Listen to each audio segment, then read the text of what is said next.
Meski pemerintahan Prabowo Gibran baru akan dilantik 6 bulan lagi, koalisi besar Presiden terpilih Prabowo Subianto rawan gesekan. Potensi gesekan ini bersumber dari manuver Prabowo yang merangkul partai politik di luar koalisinya. Sementara ada partai di dalam koalisi yang terlibat rivalitas dengan partai politik yang akan masuk. Terbaru adalah soal keberatannya Partai Gelora terhadap rencana PKS masuk dalam koalisi. Bagaimana Prabowo mengatasi potensi gesekan di koalisi gemuknya ini? Apakah bagi-bagi kursi kabinet bisa menjadi insentif untuk membuat solid koalisi atau mungkin justru urusan kursi kabinet memperparah gesekan? Sudah ada anggota Dewan Pembina Partai Gerindra, Andre Rosiade, dan juga pengamat politik Adi Praitno. Selamat sore, Bang Andre, Mas Adi. Ya, selamat sore, Audrey. Selamat sore, Audrey.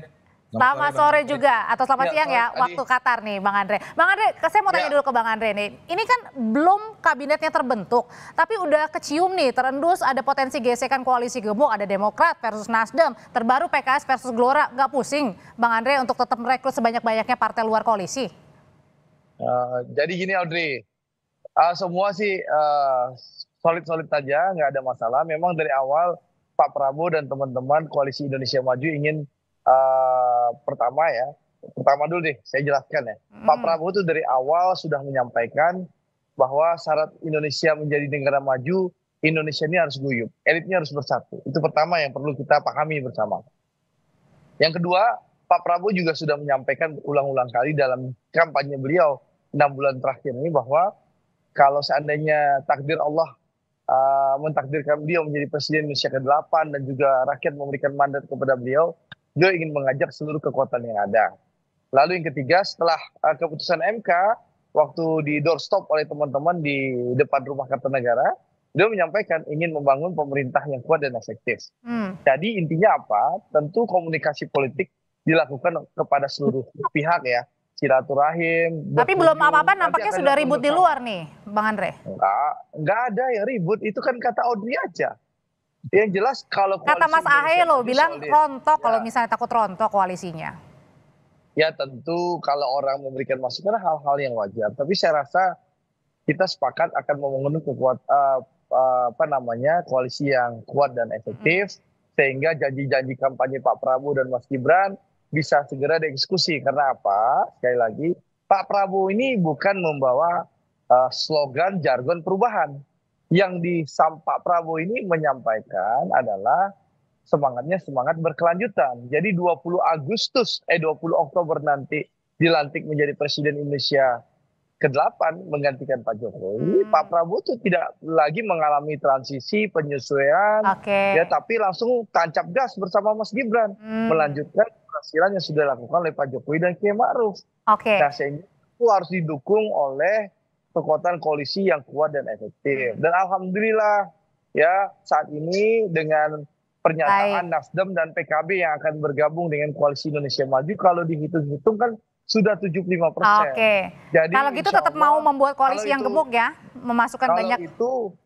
Kalau itu kan dengan 75%, insya Allah koalisinya kuat dan efektif. Sehingga agenda Pak Prabowo dan Mas Gibran, janji-janji kampanyenya kalau gitu Bang Andre, kalau gitu saya langsung nanya ke Mas Adi deh. Kalau gitu dengan memperbanyak koalisi di dalam pemerintahan Pak Prabowo dan juga Mas Gibran, ini semakin memperkuat merealisasikan janji-janji Pak Prabowo dan juga Mas Gibran nggak sih? Atau sebaliknya ini kayaknya di luar aja udah riuh-riuh banget nih Mas Adi?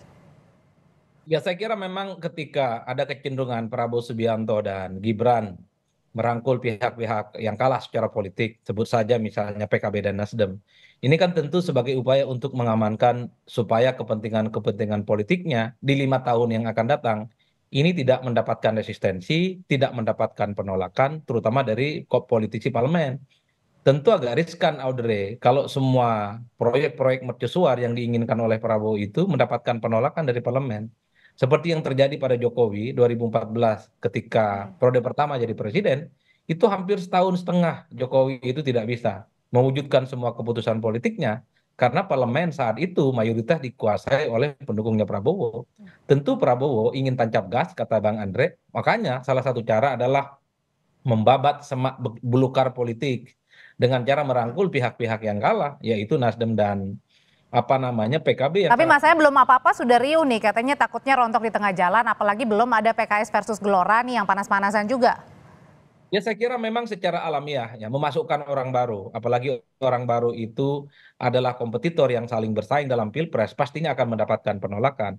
Jadi pernyataan Gelora yang menolak PKS misalnya itu adalah sebagai salah satu perang terbuka bahwa bagi Gelora sebagai pendukung utama Prabowo haram hukumnya bagi PKS.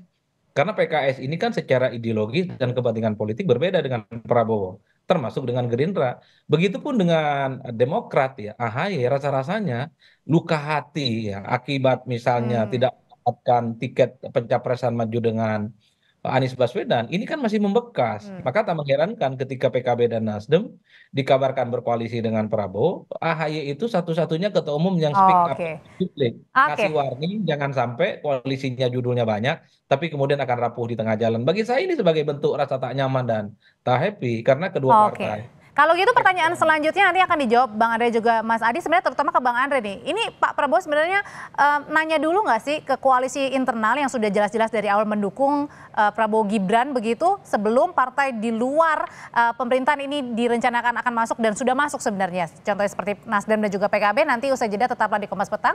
Nanti Bang Andre dan juga Mas Adi menjawabnya.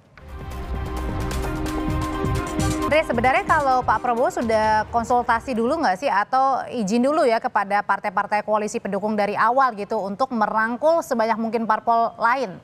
Contohnya yang terakhir ada Nasdem, PKB. Ya, jadi kan begini, kita kan sudah sepakat dari awal bahwa Pak Prabowo ingin membangun kekuatan yang kuat dan efektif. Jadi tentu komunikasi politik sudah dilakukan dengan teman-teman koalisi ya. Dan sekali lagi tidak ada masalah sebenarnya Audrey ya. Dan alhamdulillah dengan pernyataan bergabungnya Nasdem dan PKB kan harapan tadi disampaikan Adi kan jelas bahwa Pak Prabowo ingin bagaimana agenda-agenda beliau, janji kampanye beliau bisa dieksekusi. Kan itu harapannya. Jadi saya rasa tidak ada masalah Audrey. Jadi menurut saya yang tidak ada masalah tidak usah dibahas gitu loh.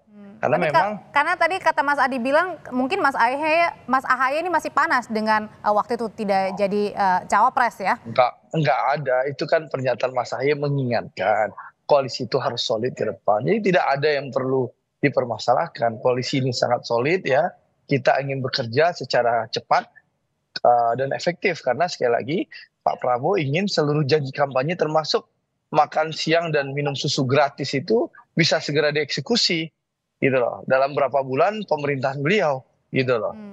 Jadi ini yang perlu dipahami oleh publik Oke. dan alhamdulillah memang komitmen Pak Prabowo sebagai tokoh pemersatu ingin merangkul seluruh kekuatan dan alhamdulillah itu direspon baik oleh PKB maupun Partai Nasdem yang sudah menyatakan dukungan terbuka untuk bergabung bersama dengan pemerintah. Kalau Jadi ini tentu disyukuri dan alhamdulillah gitu loh. Sehingga harapan rakyat bahwa pemerintah Pak Prabowo dan Mas Gibran ini bisa bekerja langsung memenuhi ekspektasi publik kan harus kita syukuri. Jadi tidak ada masalah kenapa harus kita bahas. Kalau urusan yang lain yang partai belum bergabung dengan pemerintah ya urusan partai yang di luar pemerintah nantinya gitu loh. Kalau gitu Mas Adi, kalau mereka yang berantem ini antara Nasdem misalnya PKB, sebenarnya bukan berantem sih, mungkin masih panas Gak ada aja yang ya. berantem.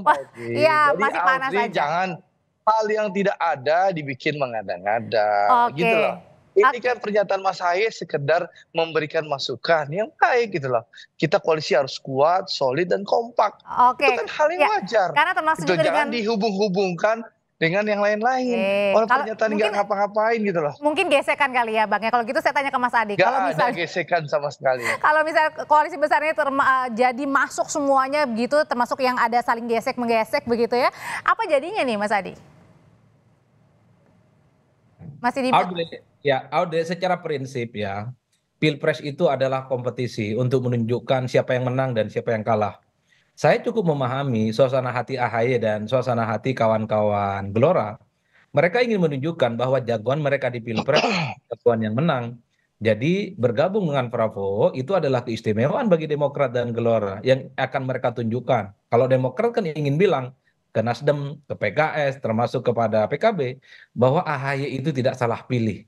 Oleh karena itu, kalau tiba-tiba Nasdem dan PKB bergabung, keistimewaan jadi menteri dan bergabung dengan pemenang, ini seakan-akan tak ada artinya. Termasuk Gelora, kan ingin buktikan kepada PKS bahwa pilihan dan dukungan politik Gelora mendukung Prabowo Subianto adalah pilihan yang rasional Hmm. dan menang.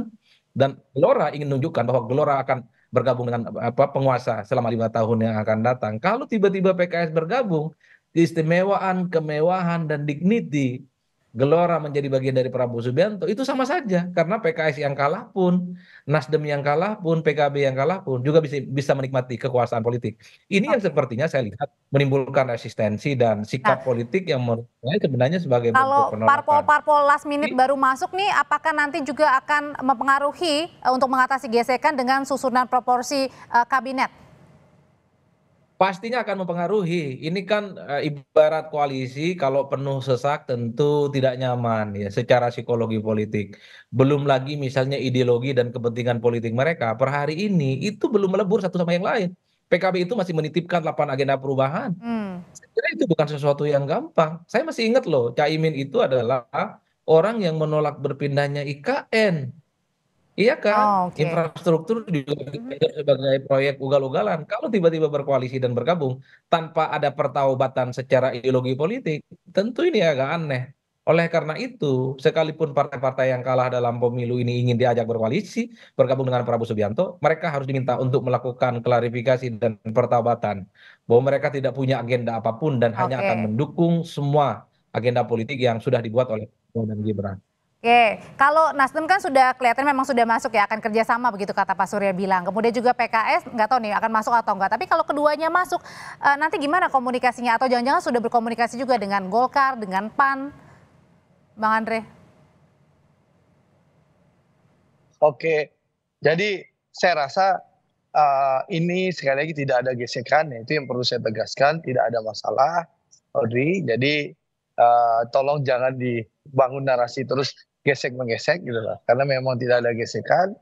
Itu yang pertama. Yang kedua, soal komunikasi tentu Pak Prabowo punya cara dan jalur untuk berkomunikasi dengan seluruh ketua umum partai-partai politik yang ada, baik di koalisi kami maupun yang bergabung dalam koalisi kami yang baru, begitu. Jadi tidak ada masalah. Insya Allah koalisi ini ke depan akan Baik. solid dan bisa melaksanakan agenda-agenda kampanye Pak Prabowo, janji politik Pak Prabowo dan Mas Gibran. Jadi tentu partai yang bergabung kepada koalisi Indonesia Maju nantinya yang baru tentu akan ikut agenda Oke. Presiden Prabowo dan Wakil Presiden Gibran Rakabuming Raka. Oke. Parpol baru Tentu masuk itulah artinya konsekuensi. tetap ngikut ya nakodanya. Iya, iya Oke, dong. Gitu dong. baik. Terima kasih Bang Andre Rosiade, terima kasih Mas Adi Praetno, sehat selalu semuanya. Ya, terima kasih. Selamat sore ya. Masih di Kompas Petang, saudara, informasi lainnya akan dibawakan rekan